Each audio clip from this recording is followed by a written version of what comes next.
Assalamualaikum warahmatullahi wabarakatuh. Perkenalkan, nama saya Ismada Gita Cahaya Kusuma dengan NIM 29021501111. Di sini saya akan mempresentasikan mengenai perpajakan untuk memenuhi tugas UTS Perpajakan 1 dengan dosen pengampu Bapak Rahmat Pramukti.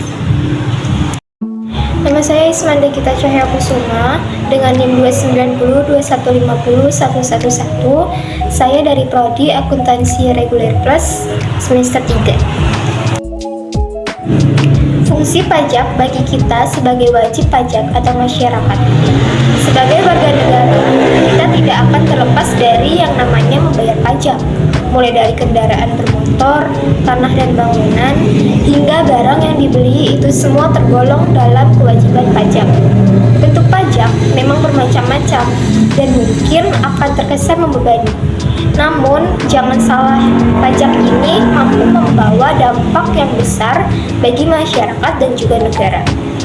Pada dasarnya, pajak lebih dari sekadar kewajiban yang harus dipenuhi. Di setiap pajak yang kita bayarkan memiliki fungsi dan manfaat yang besar bagi masyarakat dan juga negara. Hadirnya infrastruktur jalan dan bangunan yang memadai, taman kota, lapangan pekerjaan, hingga fasilitas pendidikan dan kesehatan yang dikelola oleh negara adalah bentuk dari penyaluran pajak yang kita bayarkan. Pajak menjadi salah satu sumber pendapatan negara yang digunakan untuk pembangunan maupun untuk keperluan negara lainnya. Agar lebih jelas, berikut ini adalah beberapa fungsi utama dari pajak. Yang pertama, ada fungsi anggaran. Pajak berperan sebagai sumber anggaran atau tabungan melalui anggaran pendapatan dan belanja negara atau biasa kita sebut sebagai APBN untuk melaksanakan program pembangunan yang dilakukan oleh negara. Lalu yang kedua, fungsi mengatur. Pajak berperan sebagai alat untuk mencapai tujuan negara, seperti pertumbuhan ekonomi negara. Lalu yang ketiga ada fungsi stabilitas. Pajak berperan sebagai penyeimbang situasi perekonomian negara. Dengan semakin banyaknya penerimaan negara, maka akan semakin stabil perekonomian negara. Kestabilan perekonomian dapat dilihat dari peningkatan roda ekonomi masyarakat. Lalu yang keempat, ada fungsi redistribusi pendapatan. Jadi fungsi ini sebagai alat untuk memakmurkan masyarakat. Contohnya apa? Contohnya adalah dengan menambah lapangan pekerjaan baru. Nah, ini merupakan fungsi utama dari pajak. Yang pertama ada fungsi anggaran, fungsi pengatur, lalu ada fungsi stabilitas, dan yang terakhir ada fungsi redistribusi pendapatan. Melihat beberapa fungsi di atas, peran pajak begitu krusial untuk menunjang pembangunan negara. Porsi pajak dalam pendapatan negara juga yang paling tinggi dibanding pendapatan negara yang lain, hingga 60% di tahun 2020. Intinya, pajak tersebut akan kembali lagi kepada masyarakat yang membayar dalam bentuk yang bisa dimanfaatkan oleh banyak orang. Tugas kita sebagai wajib pajak adalah dengan taat untuk membayar pajak. Tapi, memang apa manfaat yang bisa dirasakan oleh masyarakat dengan dana pajak yang terkumpul? Kalian yang suka pergi keluar pasti akan melewati jalan aspal yang ramai dilalui banyak orang. Lalu ketika melewatinya di malam hari, terdapat penerangan lampu di berbagai titik. Itulah bentuk pajak yang bakal sering kalian pergunakan. Tidak hanya jalan, berbagai bangunan penting juga dibangun menggunakan dana pajak seperti rumah sakit, sekolah, jembatan, dan perumahan. Ini membuat akses masyarakat atas kesehatan, pendidikan, dan transportasi semakin luas. Ikon penting kota maupun objek wisata dalam bentuk monumen pun juga dibangun menggunakan dana pajak. Ikon tersebut dapat menjadi alat promosi kota untuk menambah pemasukan pendapatan wilayah dari meningkatnya pengunjung.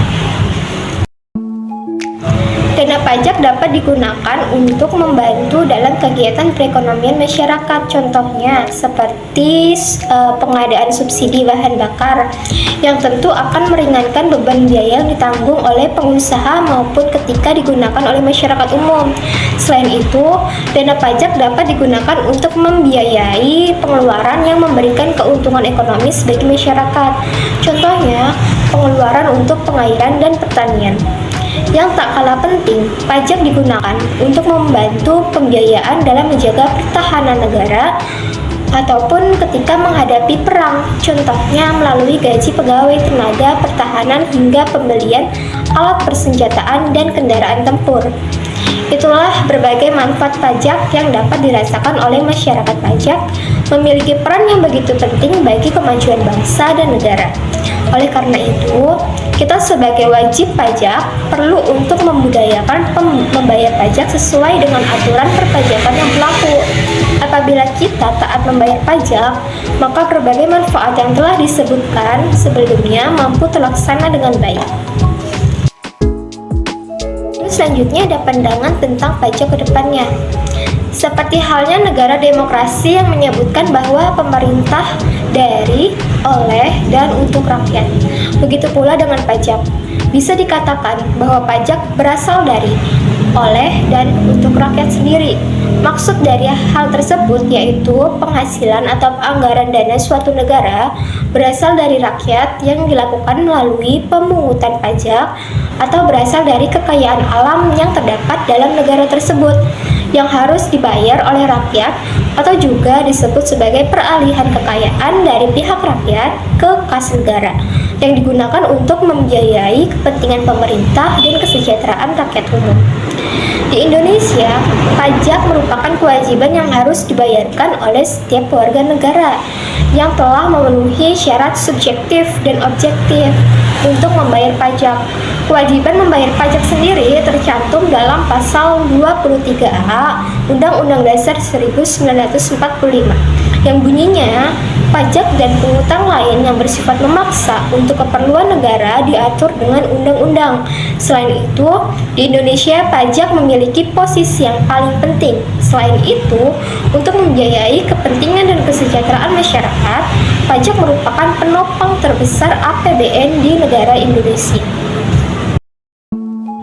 Seperti sebuah slogan yang mengatakan bahwa warga pajak taat bayar pajak. Ini adalah sebuah slogan yang sering kali terdengar di kalangan masyarakat umum, di mana slogan ini selalu dikampanyekan secara masif oleh pemerintah baik melalui media cetak maupun media elektronik. Tujuannya apa sih? Tujuannya yaitu agar masyarakat bisa taat membayar pajak, karena pajak merupakan salah satu sumber penerimaan keuangan negara selain dari penerimaan negara bukan pajak atau PNBP dan hibah baik dalam maupun luar negeri yang digunakan untuk membiayai pembangunan. Upaya pemerintah yang mendorong masyarakat untuk membayar pajak dengan menekankan bahwa tanpa pajak pembangunan tidak akan berjalan, dan jika pembangunan tidak berjalan maka pemerintah tentu tidak bisa mensejahterakan rakyat, justru tidak berbanding lurus dengan fakta yang ada.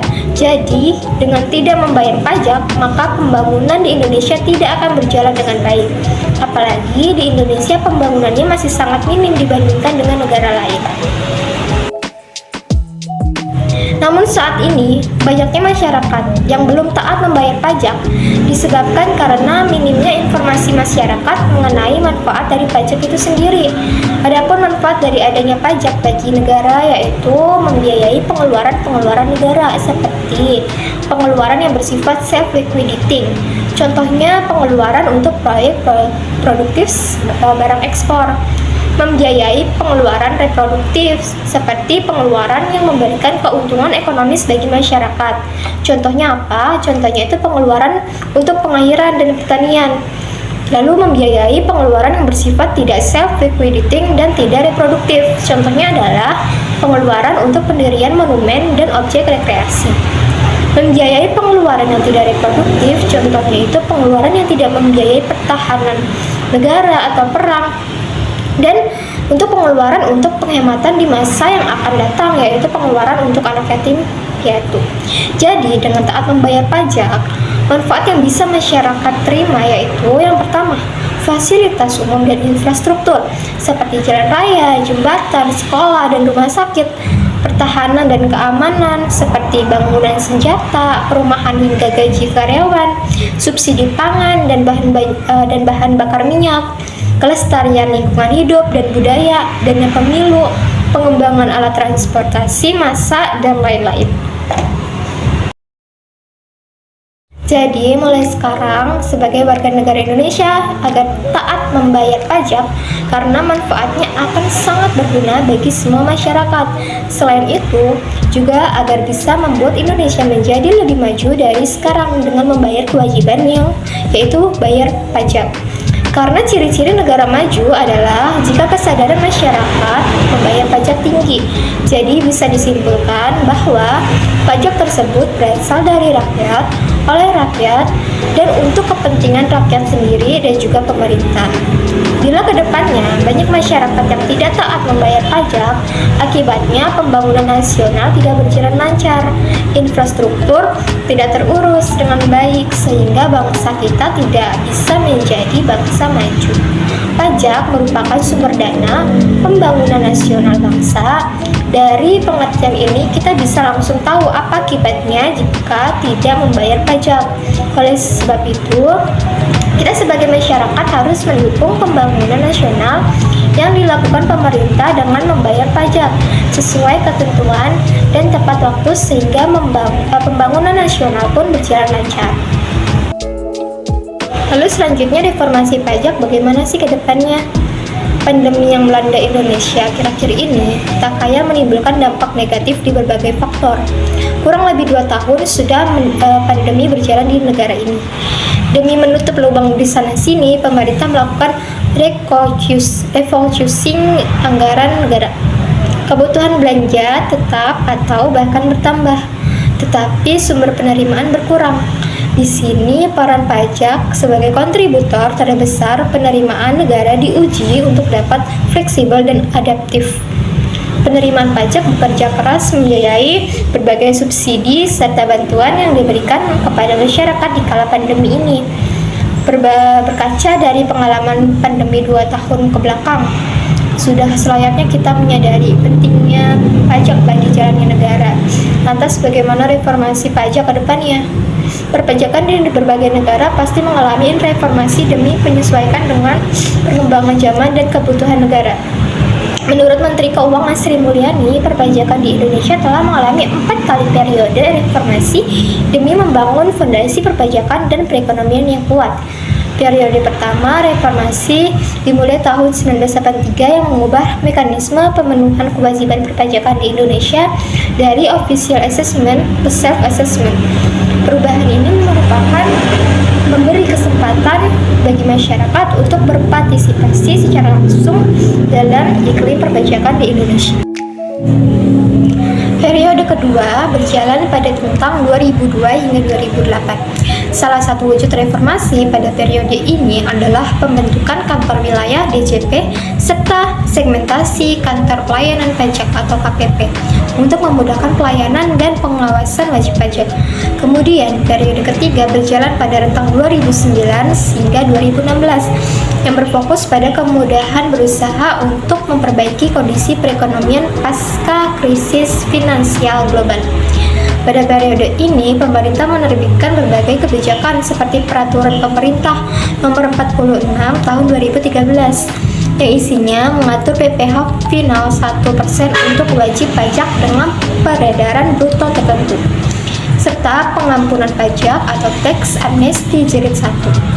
Periode terbaru yakni periode keempat berlangsung dari tahun 2016 hingga saat ini, di mana salah satu sebab terbarunya adalah pandemi yang melanda negeri. 5 pilar penting dalam reformasi periode ini adalah penguatan organisasi, peningkatan kualitas SDM, perbaikan proses bisnis, pembaruan sistem informasi dan basic data, serta penyempurnaan regulasi. Kualitas pelayanan dan kemudahan pemenuhan kewajiban perpajakan ditingkatkan melalui pergeseran dan skema tatap muka menuju daring, sebagaimana terjadi selama pandemi kemarin. E-Rek, e-faktur, ekspor, serta affiliate menjadi beberapa produk DCP untuk mengurangi cost of compliance, serta memudahkan pemenuhan kewajiban perpajakan melalui skema daring. Yang terbaru, pemerintah memperbaiki regulasi perpajakan melalui Undang-Undang Nomor 2 Tahun 2020, Undang-Undang Cipta Kerja, dan Undang-Undang Harmonisasi Peraturan. Berbagai perubahan peraturan yang utamanya demi memperluas basis pajak tercantum dalam rangka membentuk fondasi yang kuat dalam iklim perpajakan di Indonesia. Nah, itu merupakan contoh dari perpajakan ya. Pembahasan saya mengenai perpajakan dari fungsi, dari pengertian, terus gimana sih pandangan kita mengenai pajak ke depannya. Sekian dari saya. Billahi taufiq wal hidayah. Wassalamualaikum warahmatullahi wabarakatuh.